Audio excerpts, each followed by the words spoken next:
Trend మారినా friend మారడం. మామా ట్రెండ్ మారుతూనే ఉంది, నువ్వే మారడంలే. బాత్రూమ్ లో అంత కంఫర్ట్ ఉంది పేజీ నాకు, అందుకు 2025 లో కూడా ఏంది మామ ఇట్టా? బయట చూడిపో మామ, ఆన్లైన్ బిజినెస్ చేసుకుంటా కోటీశ్వర్లు అయిపోయినారు మీ ఫ్రెండ్స్.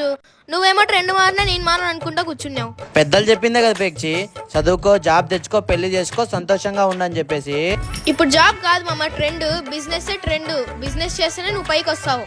1950లో ప్లాస్టిక్, 1960లో ఆయిల్, 1970లో ఆటోమొబైల్, 1980లో కంప్యూటర్, 1990లో టెలికమ్యూనికేషన్, 2000లో ఇన్ఫర్మేషన్ టెక్నాలజీ, 2010లో నెట్వర్క్ మార్కెటింగ్, ట్రూ ఈ కామర్స్. దాన్ని జనాలను దూరిపిచ్చేది, ఈరికిచ్చేది, ఇంటింటి పోయి అమ్మేది అని చెప్పి ఎగతాళి చేసినారు.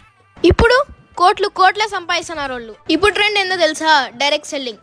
ఈ మాట నేను చెప్పడంలే, పెద్ద పెద్ద బిజినెస్ అనాలిస్ట్, సెలబ్రిటీస్, సీఎంలు, పిఎంలే చెప్తున్నారు. ఫ్రెండ్స్, 1940s మైండ్ సెట్స్ తో ఉండకండి, ప్రస్తుతం ఉన్న ట్రెండ్ లోకి మారండి. మీరు ఈ బిజినెస్ ని స్టార్ట్ చేస్తే మీకు సపోర్ట్ ఇస్తూ, మీ డ్రీమ్స్ ని ఫుల్ఫిల్ చేస్తూ, మీకు డబ్బులు తెప్పిస్తూ, మీ చేయిని పట్టుకొని నడిపిస్తూ ఒక ఎక్స్పీరియన్స్ పర్సన్ మీ పక్కనే ఉంటాడు. జీవితంలో ఏదో ఒకటి నమ్మాల ఫ్రెండ్స్. మీరు ఈ బిజినెస్ ని నమ్మండి.